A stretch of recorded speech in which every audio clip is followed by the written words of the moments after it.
Hello everyone, welcome back to the one more session with Gems and Dreams. Are you planning for masters in USA? You might have many questions in your mind like visa procedure, university selection, LOR, internship, fee structure. No worries. Today I am in conversation with two of my students, Sumedh Singh and Gaurang Ratnakar. Both are recently graduated from the University of Texas and Dallas. While Sumedh is placed in Google, Gaurang is selected for one of the well-known healthcare firm in USA. So they may help you to solve your queries. So enjoy their experience in their own words. Let's start. So hello Gaurang and Sumedh. Thank you guys for sparing your time for today's session. Hi everyone, my name is Gaurang Ratnakar and I completed my undergraduation in Datta College of Engineering in Airoli.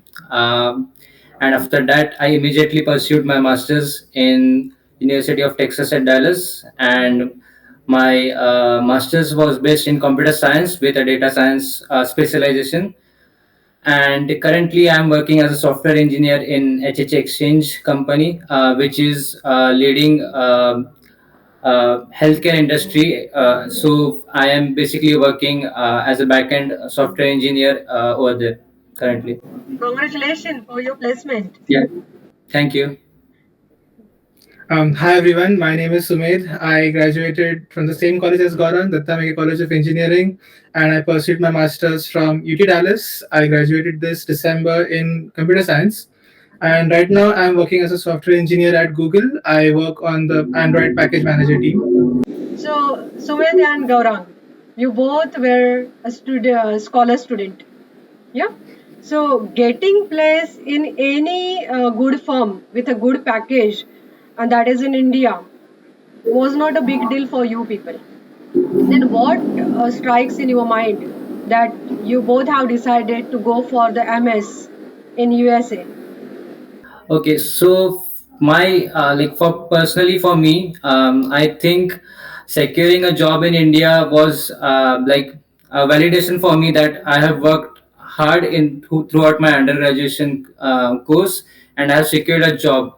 But my thinking was, is that my limit? And my answer to that question was no. So are there better opportunities available? So the answer for me personally was yes, and that was the answer was like, why not go abroad at a good university, go and study there, pursue my masters, and then see like what opportunities are presented to me. So I decided like I can see I had two options. I could have gone with my placement back in India, stayed there and gained some experience. But I thought like education I think is a process where it should be in continuation. So for me personally, I completed my undergraduation and I thought like it would be better for me to go ahead and pursue my masters now itself rather than giving a break, because at times I have seen that people after 2 years they are like, I don't want to study anymore, or they don't have that passion left. So I think for me it worked out in that way that I decided to directly pursue my masters after undergraduation. That was one reason. Obviously there are better opportunities in terms of pay, everything like the work culture around here is good. Then again, you meet a lot of people's diversity is also there.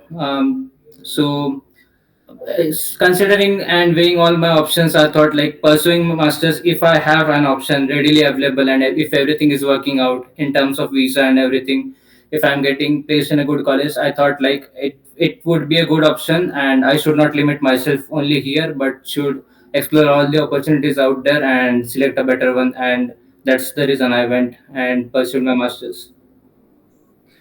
So my thoughts kind of resonate with Gaurang's. I would like to add that thousands of engineers graduate every year with a BTech or a BE degree, but everyone is not really qualified or a good engineer. So what sets you apart is a master's degree. It's not really master's in science, but even MBA or MTech or any advanced degree always helps you in a career.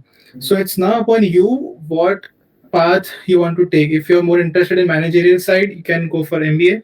If you want to be a better software engineer or any engineer for that matter, you can go for a master's in that domain.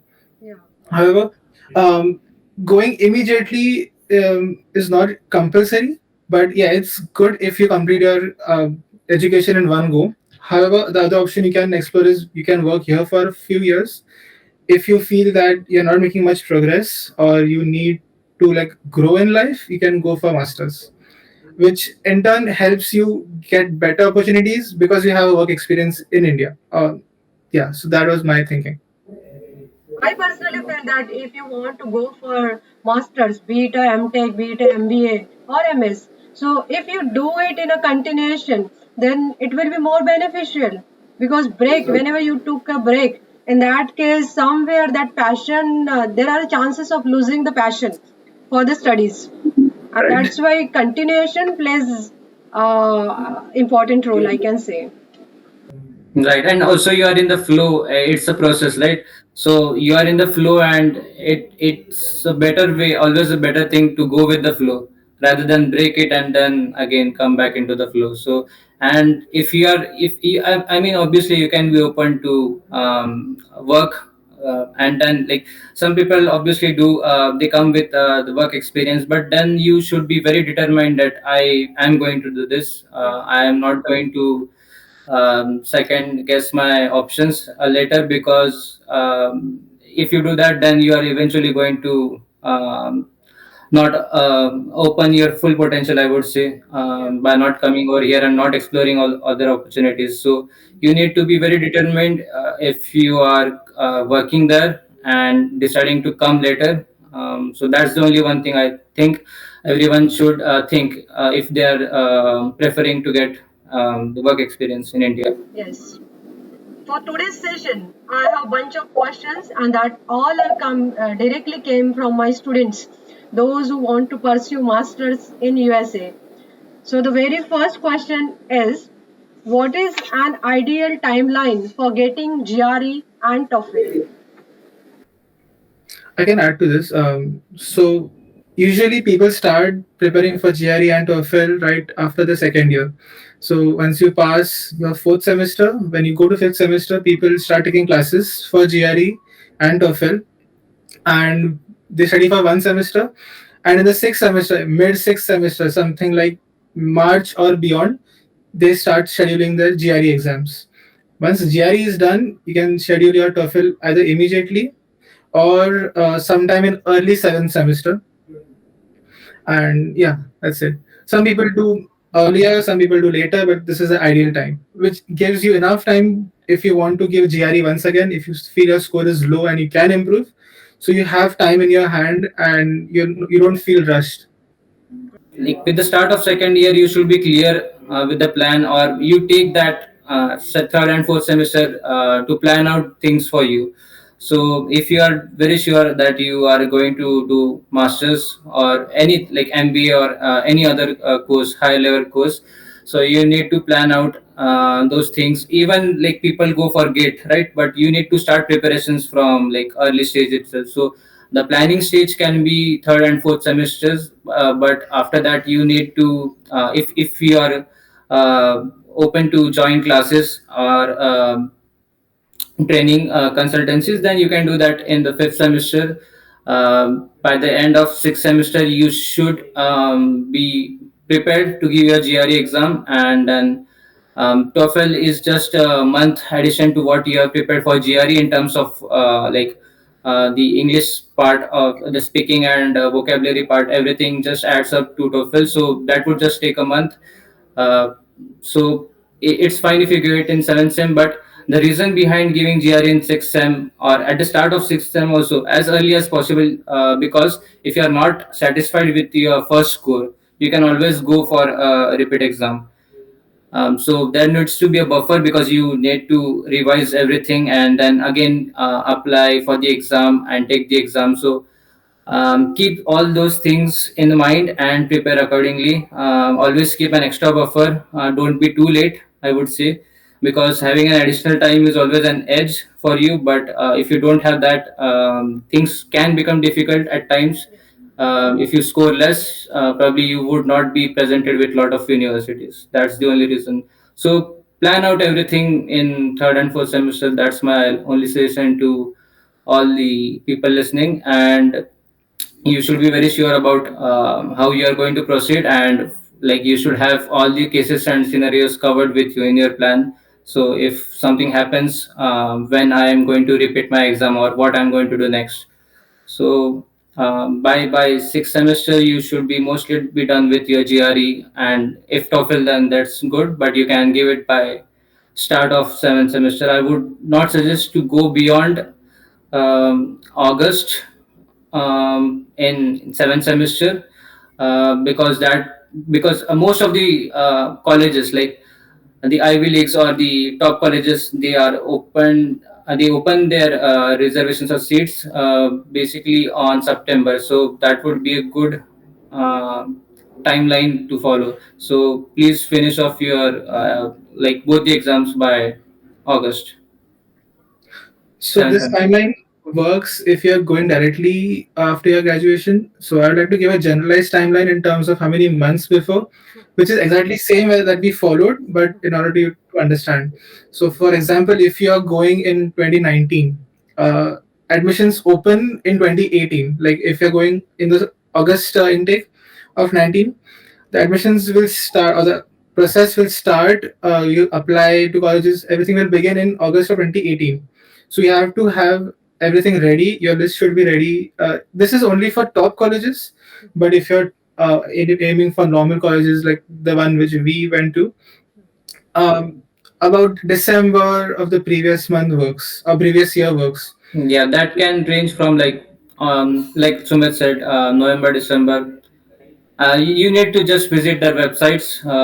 Basically, when I earlier mentioned, like when you're planning out everything, you need to have certain goals, like what are your interests and what areas you are interested in, and accordingly you can plan colleges based on the curriculum and courses. So you can research a bit on colleges you are interested in and note down their opening dates basically, and you can apply accordingly. Keep those dates in mind while preparing and giving exams, so all everything can sync up basically. So the next question is, when did you start preparing for SOPs? And did you make personalized SOPs for different universities? So SOP and other document LOR, the preparation for that begins about 12 months before you go. In case of if you're going directly after bachelor's, but yeah, as I said, the process for admission begins 1 year before your intake month. So even SOPs you have to begin like 12 months before going. And in terms of personalized SOPs, you don't really need to write very personalized SOPs. You can keep some common parts, but at least one or two paragraphs at the end need to be personalized as per colleges. So personalization in terms of what? You can research courses of the college offers, what research is being done under which professor, and if you have done some projects in similar domains or you have some work experience in that domain. For example, there's some research going on in Android, and you have done some work in Android, you can include that, which increases your chances of getting admits. If you can show that your experience or your projects relate to what university is offering, then they give preference to such students. So I would say like along with preparing for your GRE and TOEFL, parallelly you need to like I said, you should be focused on what you are aiming for, right? And those courses, based on those courses, you can see like is there any similar are there any similar courses currently at your university. So you can ask the professors, you can talk with the professors, you can get their letter of recommendation, because that will help in your SOPs and LOS. So in SOPs also you can mention that I have worked under such professors in under such courses. So it would just help in aligning your interest with what they are offering, as Sumit said. So it always adds an impact to like it differentiates you from other students. That's one thing. And obviously, you can mention while writing SOPs, you can like most of the 70 to 80% SOPs can remain same. Just the personalization is should be enough that you should convince them that you have researched about the university and you know about something about the university. You can add professor's name, you can add professor's research, you can say that you went through it, you liked it, you are very interested in it. And if you have something to offer beforehand, like if you have done your own research based under some professor in your undergraduate college, so that can again help, as I previously mentioned. So all these things add up while writing SOPs, and obviously while taking LORs, you can align your interests as per what you are applying for, and take LORs from professors who are teaching those particular subjects in your college. So that would just add up to your My next application. question is on LOR only. So, what is the process of getting LORs from college? How many LOR are needed? All the LORs to get from college, or can we include internship and the job LOR also? So getting LORs is not really a big process. You just need to approach the professors from whom you need LORs. A good mix would be get an LOR from your project mentor, the final year project mentor, and some professors whom you are in good relation with, who know you well, and whose subject you liked. In terms of the number of LORs, usually three LORs are needed. Mostly three are needed, and they can all be from your college if you don't have a work experience. If you have a couple of years of work experience, you can get one from a manager, your direct manager, and the rest from your college, or the other way around as well. You can like, take two from your Yes. employer and one from college. Internship LORs are not really useful if they are just 1 month internship or from a no name company. But on the other hand, if you work with big companies like Amazon or whomever, and if the duration of the internships is long, like at least 3 months, then you can consider taking LORs if your relation with your manager was good enough that he or she can recommend you. Think Sumedh has summed up everything regarding LORs. So, as you said, just focus on taking your LORs from the professors, in like from the courses in which you are interested in, because that would help you in like aligning your interest with what you're applying to. So that's one point. And again, the combination can be anything for a working professional, because obviously they have their managers and employees, colleagues, senior colleagues basically, who can recommend them. And there is always an option for a professor to recommend. But for the students who are pursuing direct masters, I would say like you only have one option, the professors in your college. And if you have a very good internship, again that internship needs to have at least 3 month tenure, because and with a good company, because mainly they are focused in US they are focused with well-known names. So if it's a very small company, but I mean it should be a proper registered company. If you are working anywhere, even if it's startup, you need to have at least 3 months of experience there. But then that can be counted as a recommendation, or else it won't be given an equal weightage. If it's less than a 3 month, or even if it's for a month. Does research experience mandatory for getting admits? I think it's not mandatory. It's obviously a good thing to have in your resume or in your profile, because it adds up a lot of openings in terms of gaining TA or RA-ship under professors.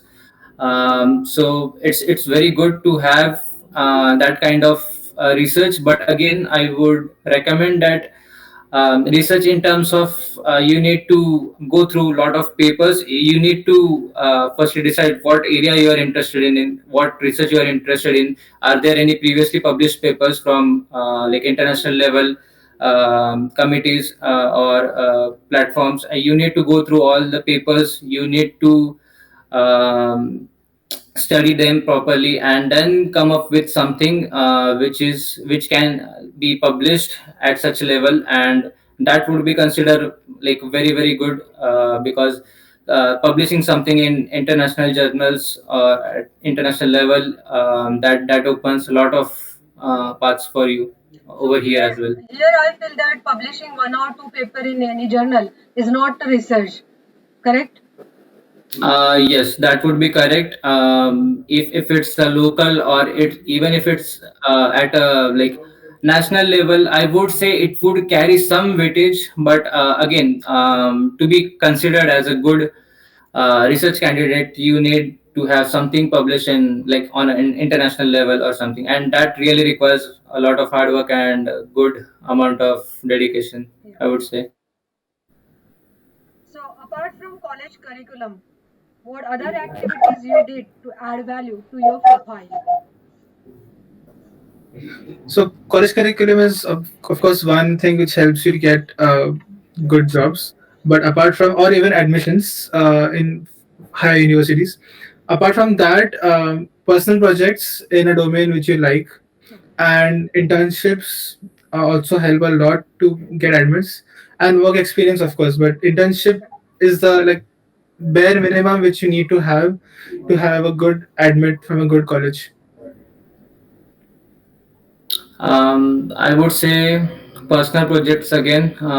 See and explore what currently is trending in market based on your liking. So if you're interested in front end, see what all technologies are currently used in by leading companies. If you are interested in backend, again do the same. It's like if you are interested in both, then you can learn or select stack and focus on that particular stack. So for front end, you can learn something from that stack, and again for back end you can learn whatever goes with that particular stack.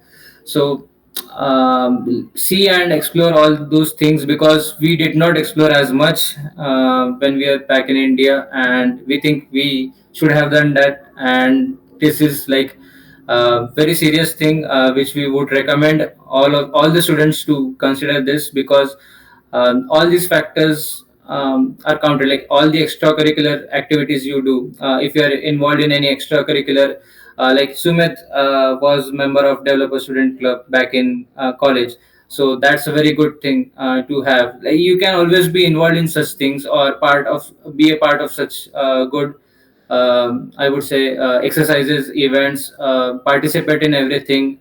If there are hacking a social hackathon or any kind of coding events, go and participate in those events. And there are good platforms to learn or to start your coding, because we had no one to guide us back in India. But obviously there are a lot of platforms available now. There's Leetcode, there's Codechef, there's Hackerrank. So all these platforms help you in building or preparing you in what you can say, taking the assessments for all the companies. When you come to US, the first thing you face is an assessment, which is basically a coding round.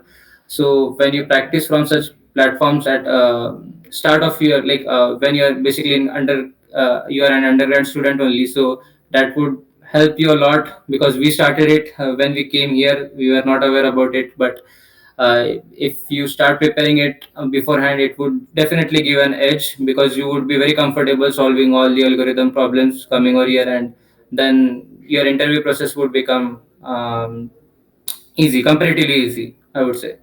Okay. I would like to add something to what Gaurang just mentioned, lead code. So in India, I think Codechef or similar platforms are Hackerrank is famous. there. Hackerrank, yeah. But in US, lead code is more preferred by companies, and platforms in India are not really known over here. So even if you do Codechef, you can easily translate those skills to lead code. but I would recommend that you take a look at what sort of questions they are asking, Mhm. because questions in Leetcode are a bit different, not difficult Mhm. in terms of the wording. I think Leetcode gives more descriptive problems than what Hackerrank or Codechef gives, Okay. which is a similar kind of problems which companies also ask.